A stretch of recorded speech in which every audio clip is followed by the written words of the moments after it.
We almost had a tragedy yesterday. What?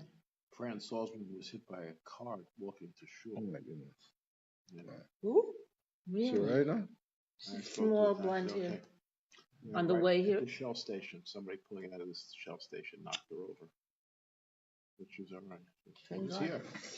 Yeah, I remember seeing her yesterday. All right. A little sore, but okay. Wow. Thank Oh, God she she's doesn't hit her okay. head.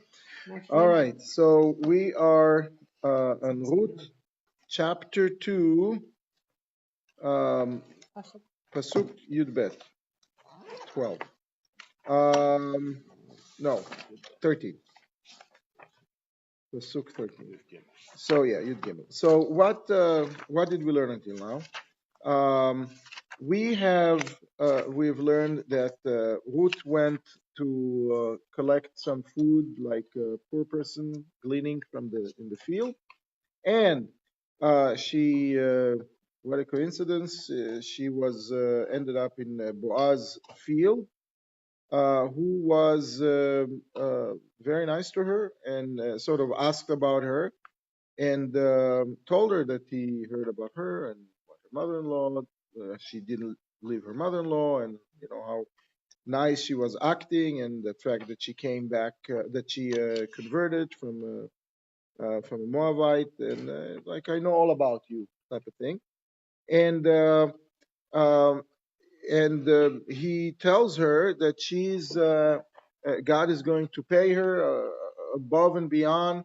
He's going to pay her for converting, so to speak, for willing to do all of the mitzvot, even though she didn't have an opportunity to, because she's 40 right now, so a whole bunch of them she missed, I guess. And she's also she's going to end up in Gan Eden with our mothers of Sarah, Rivka, Rachel, and Leah, and that's what he told her. That's where we left last time. So so now she's responding. She's responding with the following statement. Vatomer, she said, Emtza chen benecha. I will be I'll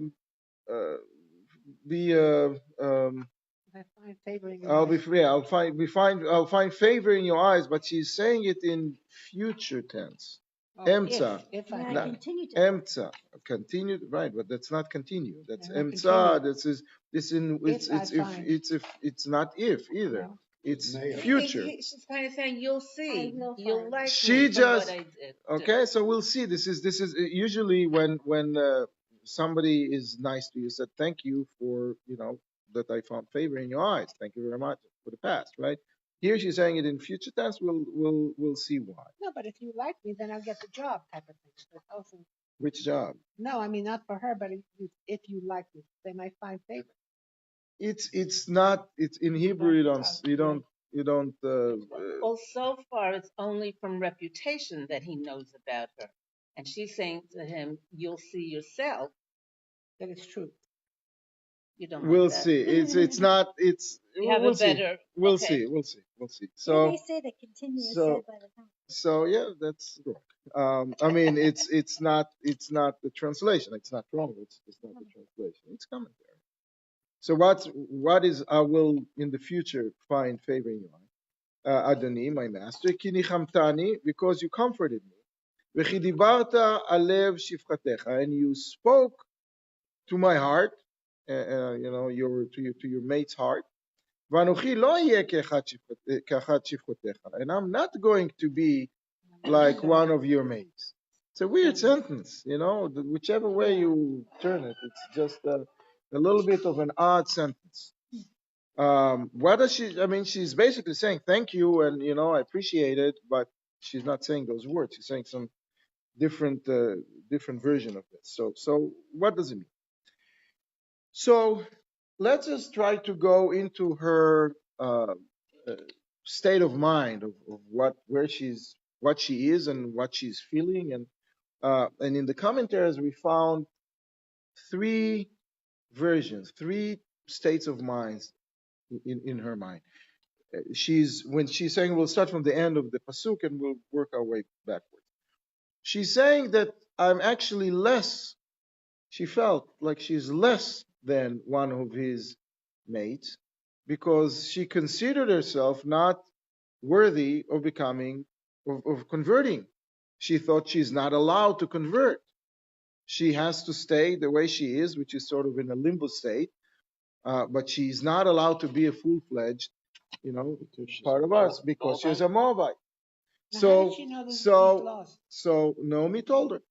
So the first state of mind that she was in, according to some, is that she felt that she's less worthy. She's not worthy. She's less worthy than his mate. Then she said, I'm like the mates. You elevated me. You got me to a point where you asked me to stay here in this field. You giving me the opportunity to work, to work the field, not to work for you, but to collect in your field. And maybe if I'll find favor in your eyes, I will become one of your, at least on par with your.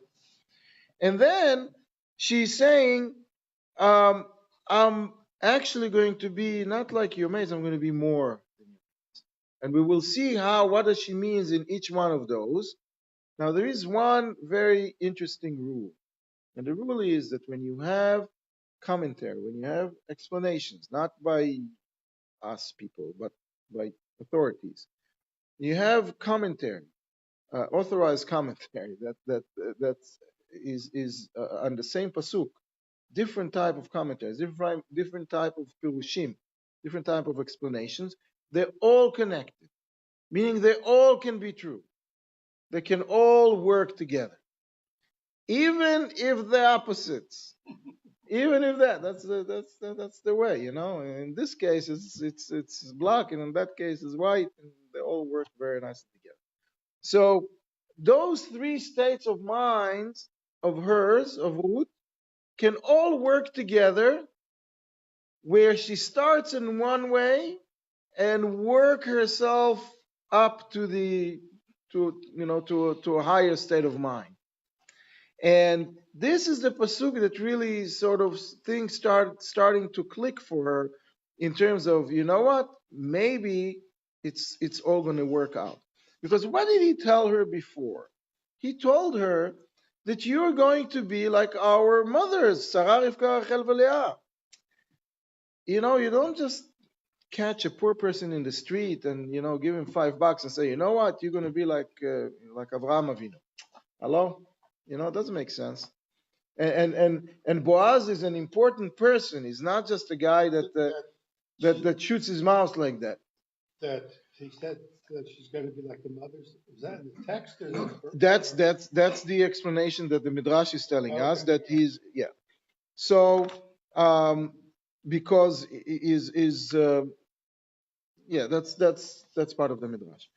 So what does she mean? So she right away sort of shocked. I mean, Sarah, Rivka, Rachel, Leah, she knew about stories. She was told. She lived in a Jewish home for 10 years, so she knew the stories. She knew who they were. But I don't belong there. Now, she also says two things, that he did to her two things, Boaz. He comforted her by telling her that she's going to be with our mothers. And he also gave her something more tangible right now. The future, you will get Gan Eden, very nice. Who knows when that will happen?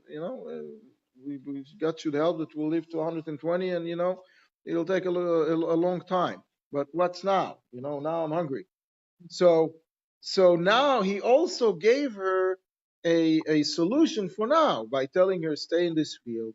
I'll tell the boys to be nice to you. You go with the mates that are collect with the hang around with the mates, and just we'll take care of you right now.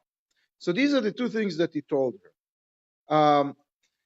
Now the Targum is helping us understand what exactly she had in mind. If you recall, we mentioned yesterday, last week, why did Boaz come to the field altogether?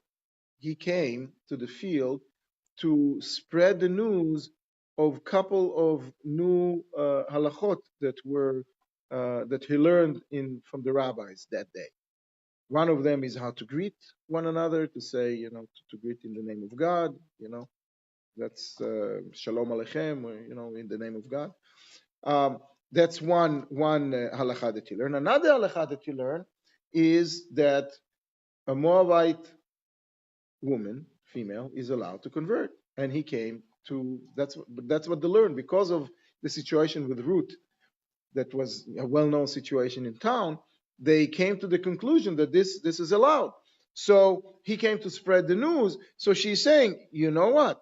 You just elevated me from being a nobody here in this town. She used to be a daughter of a king, right? And then she moved to a place where she's a nobody.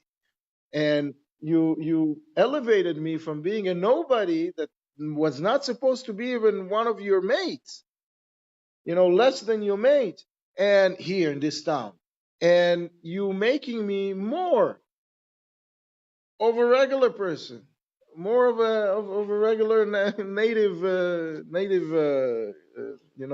Bethlehemite. The maids were who? They were The maids. So there is the halacha is that a maid that is even a non-Jewish maid who works for a Jew, they have to keep certain amount of mitzvot, certain level of observance has to be kept. They have to keep. So that's part of the condition of them, working in the house. So the maid referring to non-Jewish Yes, servants. yes. So that's right. So the maids here are referring to non-Jewish servants who accepted upon themselves a certain level of observance by virtue of working in that kind of environment. Now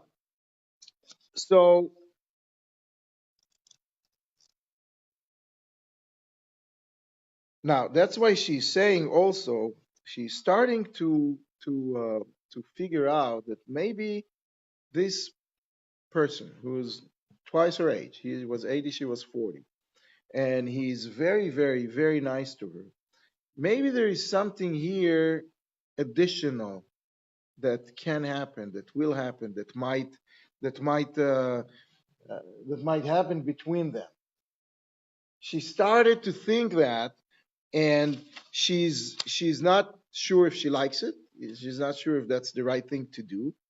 But she's sort of talking subconsciously and saying, I'm hoping that I will be much more, I'll find much more favor in your eyes in the future, because eventually they're going to get married. So she started this kind of, even if it's a speech sort of not necessarily consciously and thinking that's what's going to happen, but in the back of her mind, it became a possibility. It became a possibility. Now, another thing that she's marveling at is the fact that she is on the lowest level in her mind of the social ladder, and the highest person in the social ladder, the judge of the day, is talking to her. When an important person is talking to an unimportant person, in their eyes at least, and they tell them good morning, they feel good about themselves. So she felt that the fact that that the guy is giving her so much attention, and talking to her and telling her all these things, that's really making her feel not like a mate, like she thinks that she belongs, like much more than a mate.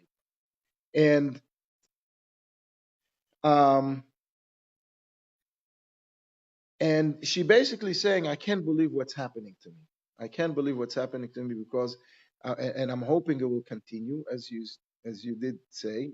I'm hoping this ride at Amman will continue and it's going to be good. And I eventually, maybe I will come out of that status of being less than a shifcha in my mind. And now that you actually told me that I can marry into with a Jewish person, that in and of itself makes it's opening up a whole new world for me. And so maybe I'm not going to be like one of your mates. Maybe I'm going to be more. That's what was happening in her mind as he was talking to her and as she was starting to answer him. Now, so after she responded that way, Boaz is answering him back and says, "Vayomer Boaz le'eta ochel." So Boaz told her at the time of the meal, when they were sitting to eat, they're in the field, they have the workers and Boaz and the maids and her, and they were sitting to eat. So it tells her, "Kshi halom, come over here." Now halom is we mentioned it, we had it not long ago. Halom means to hear, but it's a place like it's an elevated place in importance. It's not kan, boy lekan, kshi lekan. Kshi halom means come here, like elevate yourself and come over here where it's more important, because she felt like an outsider, which she was, and they're all sitting, around. They didn't have a table, but whatever, the picnic that they had over there, sitting around the mats over there, and then trying to eat together. And so that's the important place, and she was away from it. So she told her, "Come here. That's a place for you. Come elevate yourself and sit next to us." Just in Hebrew, diamond is called yahalom, right? Yahalom, this diamond.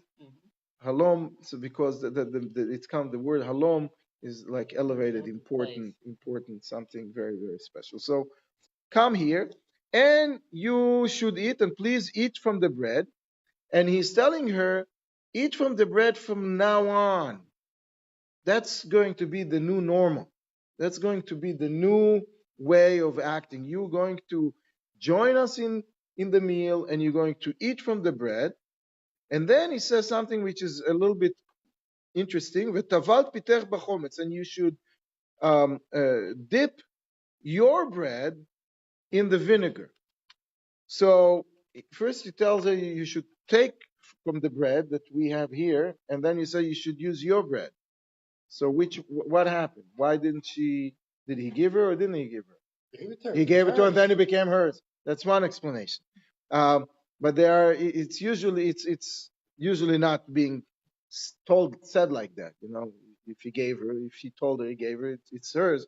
But what happened here? It seems that there's something else happened here. And also, why vinegar? When was the last time that somebody came to visit you, Ivan, and you said, "Why don't we sit and eat a little bit of vinegar?" Oil and vinegar. Don't say oil. I know. And he doesn't say Vinegar. why vinegar. And maybe he thought she's Italian, right? So, No, after that, everything will be sweet. Oh, they say here that it was. Yeah. It's good. It's good for We'll That's talk. not it. But no, it is. But Tashev mitzad hakotzrim. So he told her, "Come here and join us." And then she sat on the side of the farmers, of the workers. She was not. She was. All right. She was not. She was not joining them. She was sitting on the side. And then it says, "Vayitzbotla kali," and he pinched for her kali, which we'll see what that is. Vatochal vatisba vatotar, and she ate and she was satisfied and she left. So it was left over. So again, this is in truth, this is a very amazingly packed pasuk, and let's just try to take it apart. So first of all, why did he invite her to eat? Obviously, she saw her. She's there since the morning. She's a poor person. She probably does not have, she cannot order out from Jerusalem. So she's come and join us. That's obvious. Now, he also said, come and he also mentioned. He says, it's the pasuk start vayomer la. He told her. Now, the word la usually is written with the mapik hey, with the dot in the gesh in the hey. Now, there are only, I think, 3 times in the Mikra which is not. And it's always comes to tell us that there is a different meaning here, and you read it not like la to her, but lo, not. No. So he tells her lo, lamed aleph. No. Here, this Oh, word, oh, this word. Instead of lamed hey, you read it as lamed aleph because it's. So he told her no. Why did he tell her no? So there are three explanations why he told her no. First of all, he told her no. It's not that way that you less than one of my mates. It's not. Don't even think that. So no, this is a preconceived idea which is not based on anything. You converted, you're just like me. So I mean, we're all the same right now. So that's number one. Number two, he did not want to look like he is going after her, which, after she was the only one there and start asking questions, invited her, rumors will start and you know how it goes. In 2 minutes it's going to be on Facebook and everybody will know.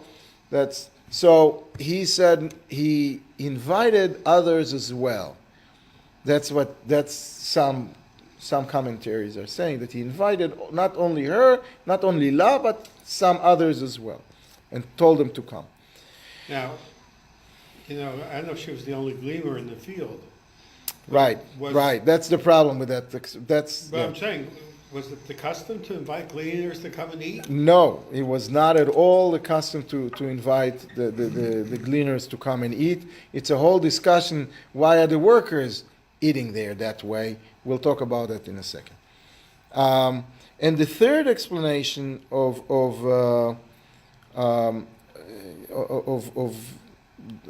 why he told La and it's actually law. Remember, we said that she was in the back of her mind was thinking, maybe there is something else that's going to be on between us, and I'll be more.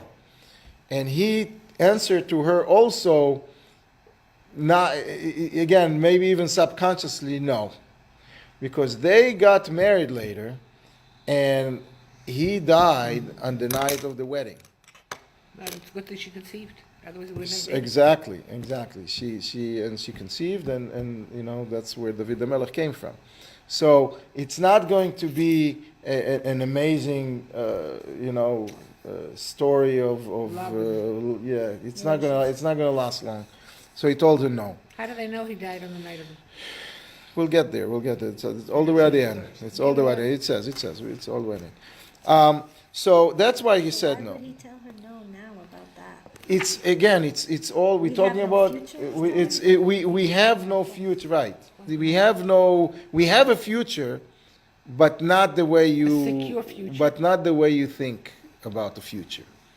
Yeah, you have an amazing future. That the kings of the Jews are going to come from you, but it's not going to be. Maybe she's wanted security. So there is no Is prince. Yeah. she supposed to understand that from this law? So this, long as you understand. as long as you understand, right? Exactly. Now, You didn't have Dror explaining it to her. Now, why are we giving her vinegar? Because she was really a princess, and she was not used to work in the field. And vinegar, and I checked it, apparently is a cooling system, help dehydration. I mean, prevent dehydration. It's keeping. Avoid sunstroke. Multi-purpose That's liquid. What? Hold this. Yeah. It's to avoid sunstroke, but it's also keeps someone who eats in the heat many times it comes back out. That keeps it in. It keeps the stomach settled. Oh. The vinegar. Like Alka-Seltzer. Like Alka-Seltzer, exactly. Now, what is kali? He gave her kali. Kali is coming from the word kalil, light. Now, when someone Not heavy. right, when someone walks into a restaurant today and says, "Give me something light," so they get some grass and some other cow's food. But 10 years ago, to go to the restaurant and eat something light, it's a coffee and cake. And 3,000 years ago as well. It's more of a dessert. Kali is a dessert. And it says in Shulchan Aruch to give the kids klayot ve'egozim, give them some candies and some nuts. So kali is a dessert. Kali is also something small. So it might have been a dessert or might have been just a little bit of a pinch of a bread.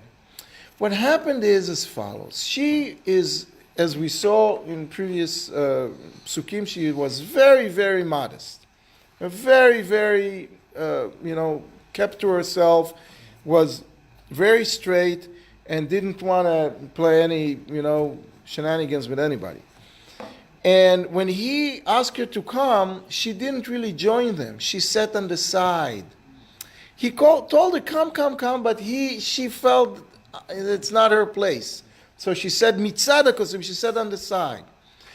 He told her to eat bread, and she didn't. So he said, you know what, your bread, just dip in our vinegar, so, just join with us in some way, shape, or form. He also, and this is very cute, he also knew that not everything that the owner is telling the workers to do for future, they're going to do. So he told them to do a lot, so maybe a little bit will happen, So come and sit and this and that and the other, and maybe a little bit, she'll get a little bit something light from it, It's because it's, he knew the system, he knew who he's dealing with.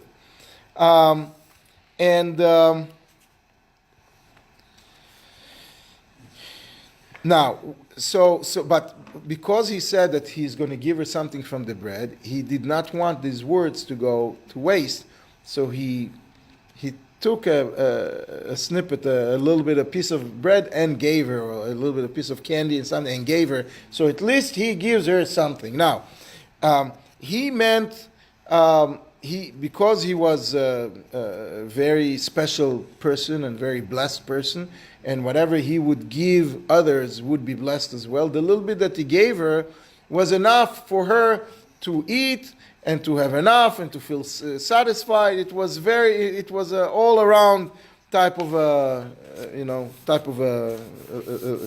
Even bit. to have leftovers. Yeah, right. Pinch, right. It's a very good, very satisfying pinch.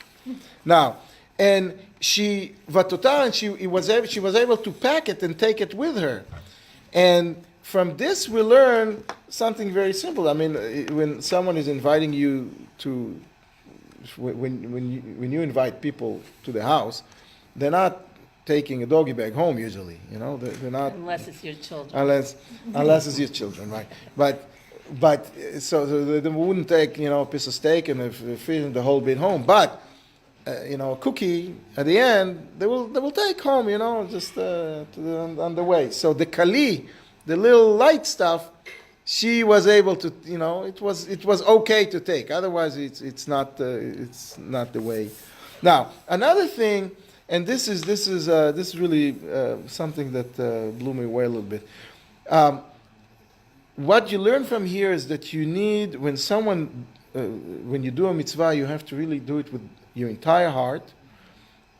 And even if you ended up not doing all the motions, because you have it in your heart fully, God is managing that, is arranging that it's going to work for you. And the Midrash is bringing 3 occasions that this was happening.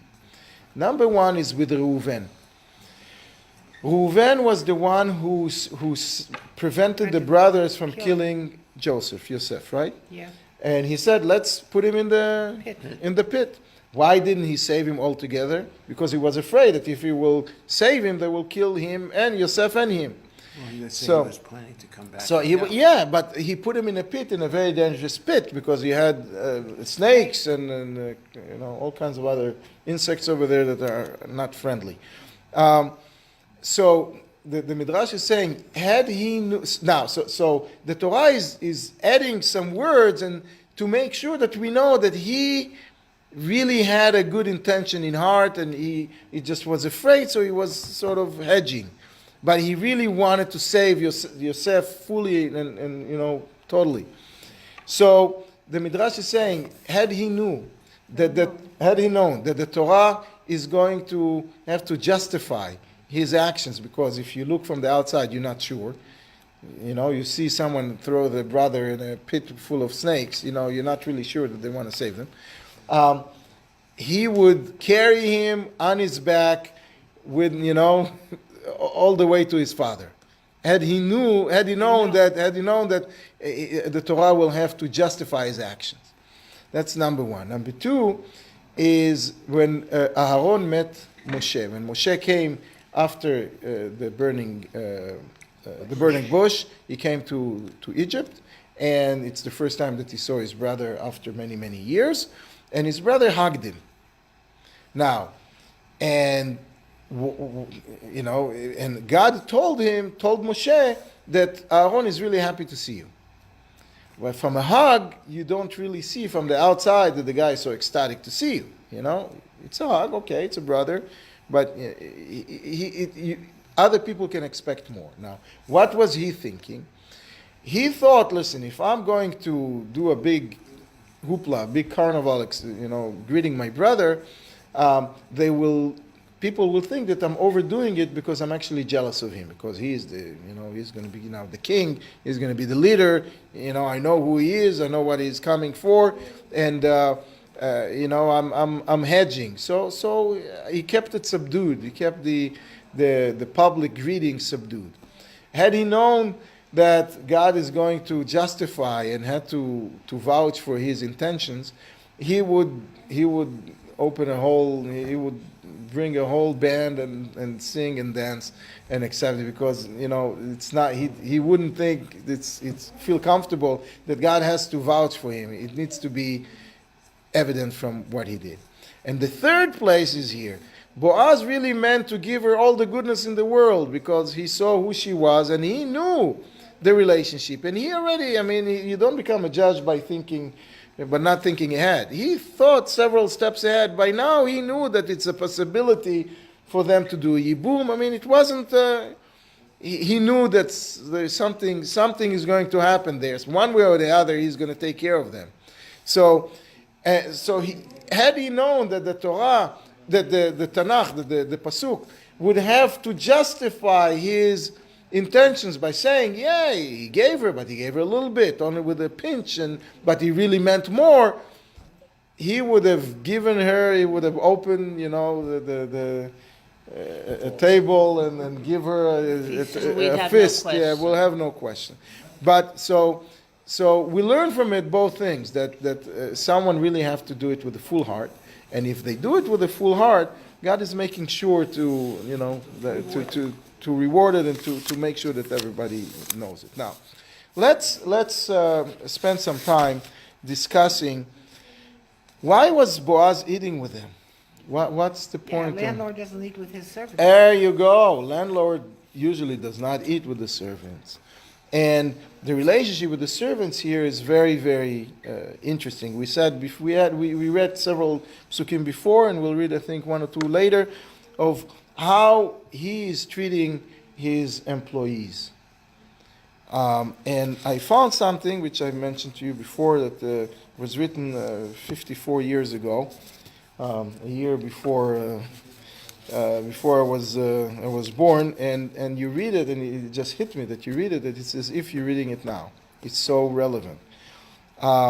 Because this pasuk is discussing in a way a whole social arrangement with a very progressive arrangement with the workers.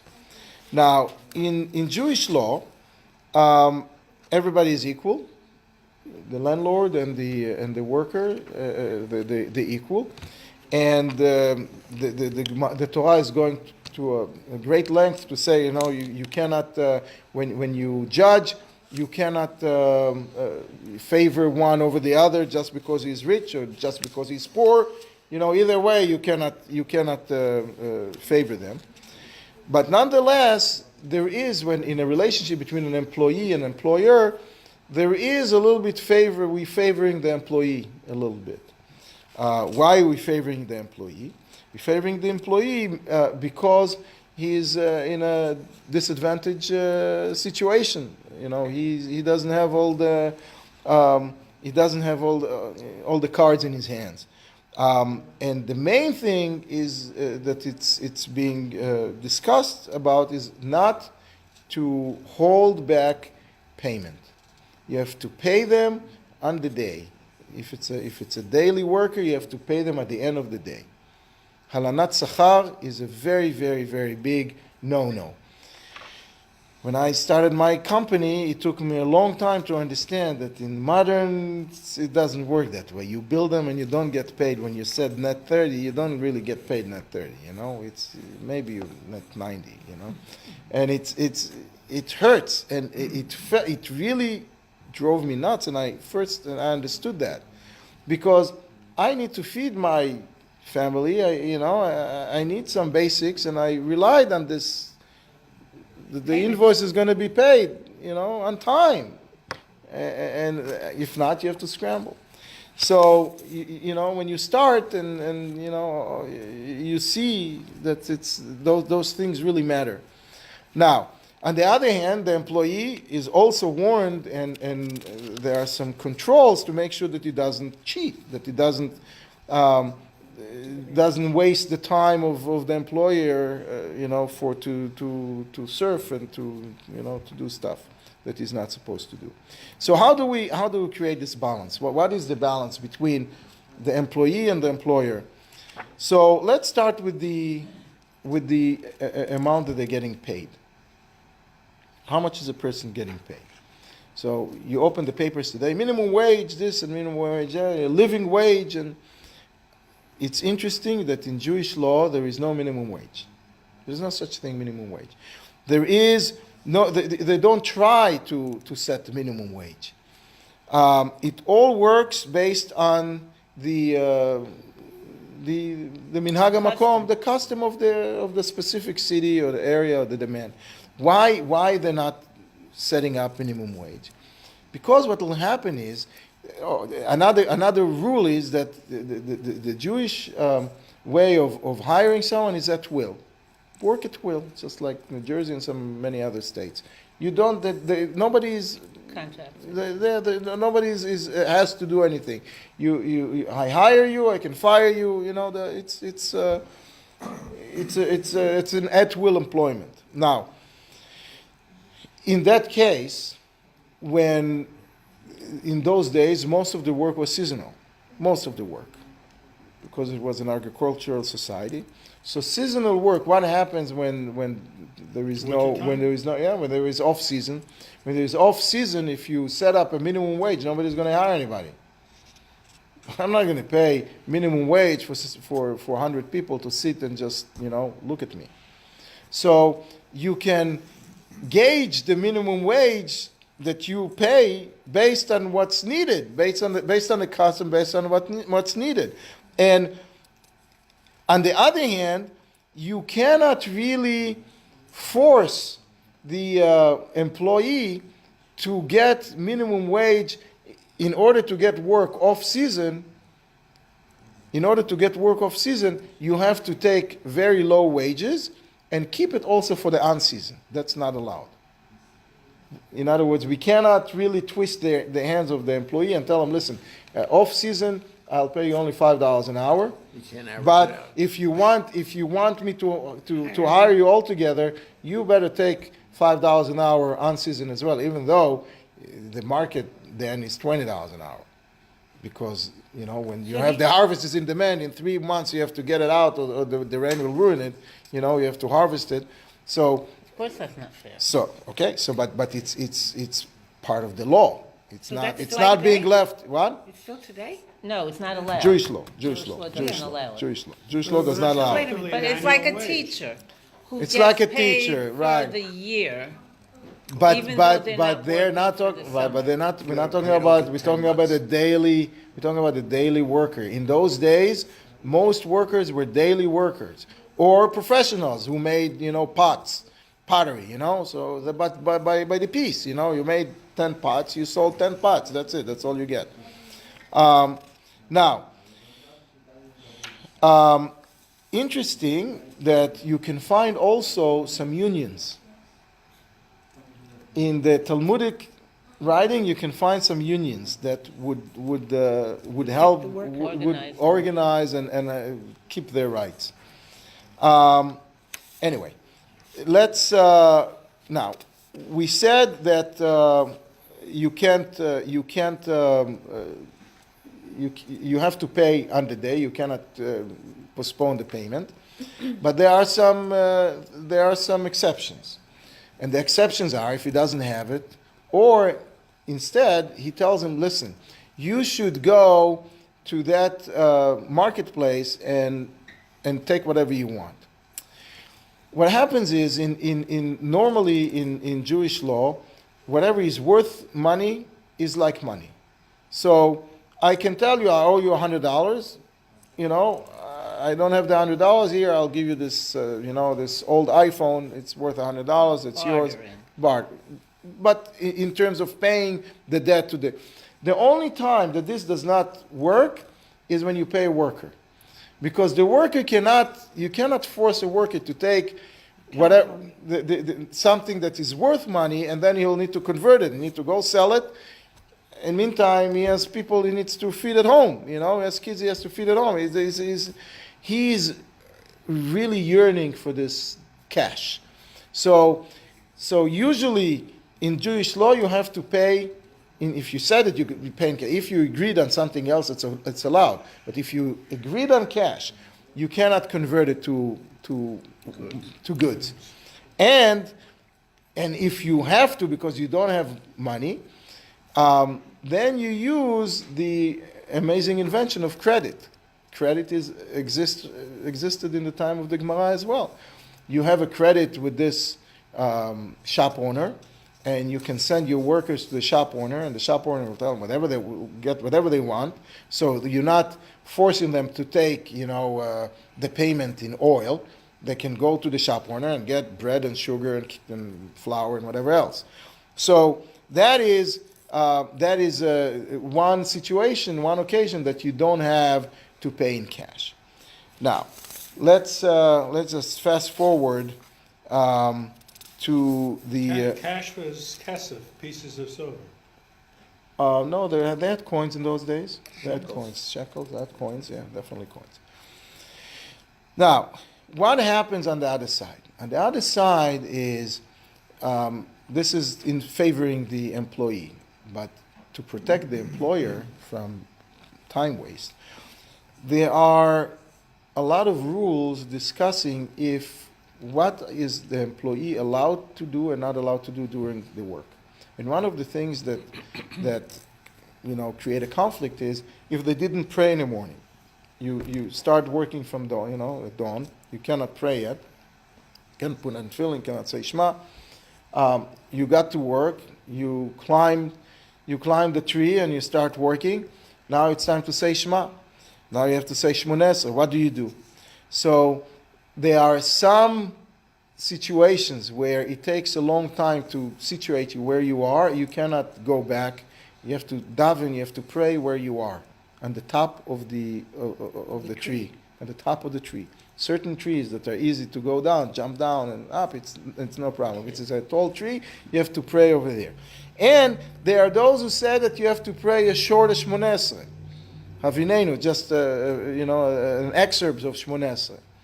Now, what happens? What happens with Birkat Hamazon?